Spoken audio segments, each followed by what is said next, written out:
Alright guys, welcome to today's video where we are going to be reacting to Dr.NoSleep, Dark Web Horror Story Animated. Are you still there?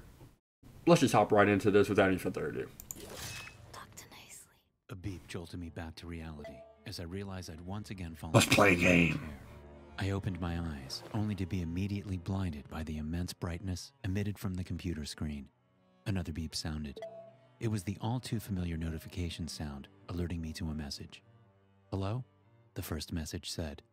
"Alex?" the second read. I rubbed the sleep out of my eyes as I tried to remember what I had been engaged in prior to falling asleep. But in place of memories, I had nothing but a blank space. I reached out to turn the brightness down, trying to recall whether or not I'd been drinking alcohol the night before. Only then did I realize that the clock on the computer read 12:03 p.m., meaning I'd slept all the way through to midday. But before I could worry about having lost half a day's work, another beep snapped my attention back to the computer. "Please, are you still there?" it read. I peeked at the username.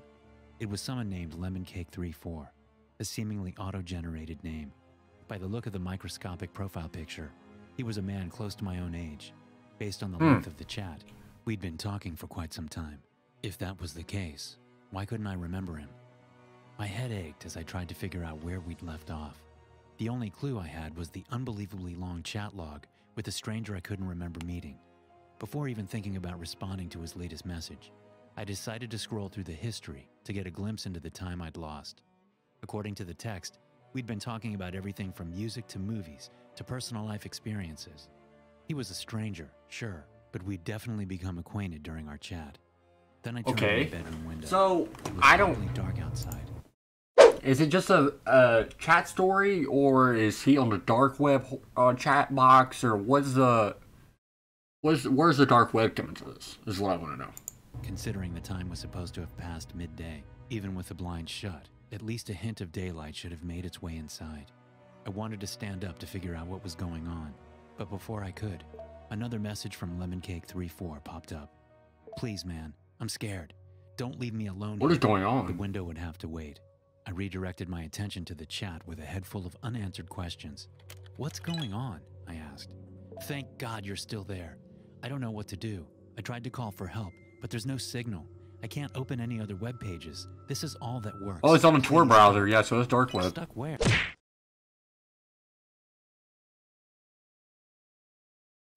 What happened? Because if you look, I asked, just as confused. because I know my camera is blocking the rest of the word, but it says Tor browser on the top. Tor browser is a dark web browser. Like, it has normal internet on it, but it allows you to browse the dark web.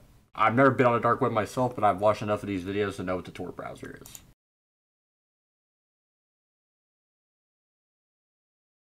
As before, but my eyes kept wandering over to the dark window. The time wasn't wrong. I could easily enough confirm that by checking my phone or wristwatch. It was just past midday, but that didn't change the fact that not a single ray of sunlight managed to get through the thin blinds. By all means, it looked like night had forgotten to fade as the sun rose. "You don't remember?" he asked in the chat. "No, I just kind of woke up in my chair. I can't even remember what we talked about before I fell asleep. Was I drinking or something?" While I waited for another response, I scrolled back up again. We'd been talking about video games around 2 in the morning. It was a pretty hectic discussion about which game was better, but it had abruptly ended at exactly 2:31 a.m., leaving nothing but hours of emptiness before I was jolted awake again. Through the Cyberpunk is the best game. No. Cake34's real name was Dylan. "I passed out too. I just woke up 20 minutes ago, and I don't know what to do." About 10 hours had passed between our conversation and his current frantic calls for help. Still, with the little information I had about him, I wasn't exactly sure what I could do. What seemed even stranger was the fact that he'd waited around for me rather than just leaving his house. Was he trapped? "Can't you call the police or something?" I asked. "There's no signal. Can you try, please?" I instinctively... So, what's the dark web part going on here? Like, is they trapped by a Jigsaw type character? Is Detective Tap somewhere? I mean, I want to know these things. I keep on looking over at myself to make sure everything's going on. That's why you see me looking over here. But Detective Tap, like, what's going on? Is Detective Hoffman in on this? Give me the details. pulled out my phone, not really knowing what I'd even say if I could get a hold of them. What should I ask for? Police? Ambulance? Where should I send them? I ask in a storm of questions. I don't give a just tell them we need help.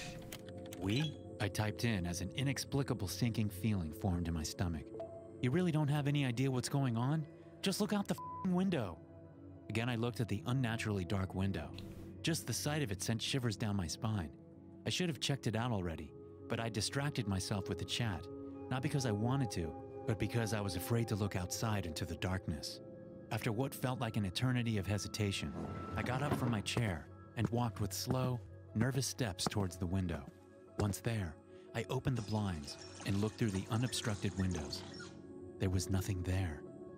By nothing, I don't mean that the view was insignificant or normal. I mean it in the more literal sense that nothing was there. Okay, so the what? The only thing I could observe through the window was an empty void of darkness. What is happening? That had consumed everything that once existed in the neighborhood, from the houses, the street, and even my own front yard.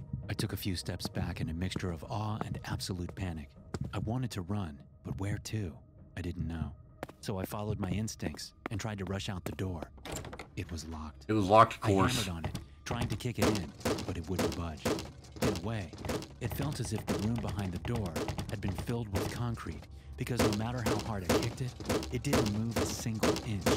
Then I heard another 3 beeps coming from the computer, signifying that yet more messages had come through, all from Dylan. Well, what did you see? Are you still here? Come on, I need your help.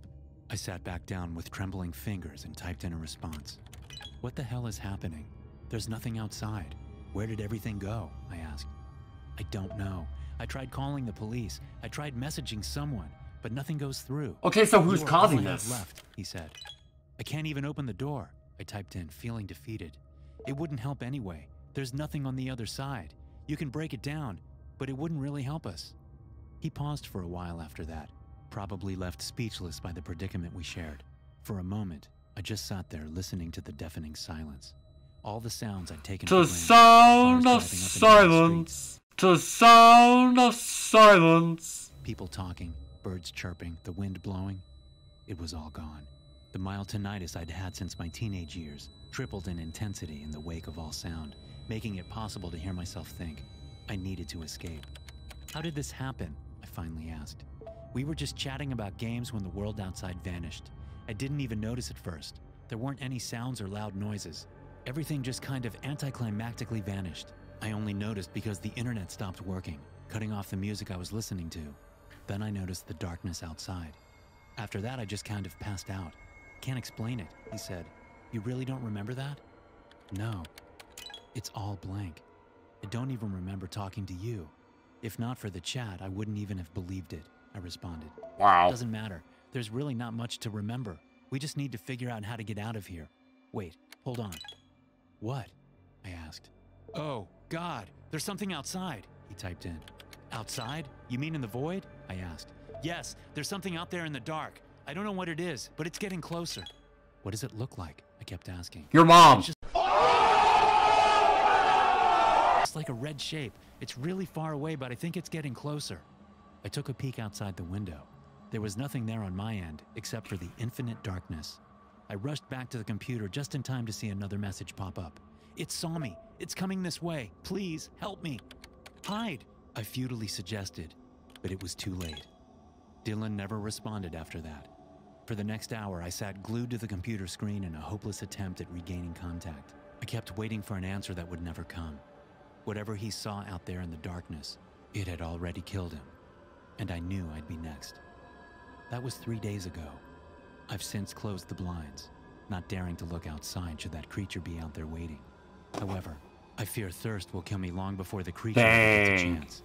I've tried everything in my power to contact the outside world, to no avail. So I'm writing down this story, hoping that once I'm gone, it'll somehow make it back to the real world. I want people to know what happened to me and what happened to Dylan. I'm going to look outside now. It's time to finally face the being that will end my life. Thanks for watching. Okay, that was a really good story. I hope y'all guys enjoyed it. I'm gonna wrap this video up. I will see y'all guys next time. That was a really good story. I know there wasn't much commentary on it, but that was a really good story. Bye.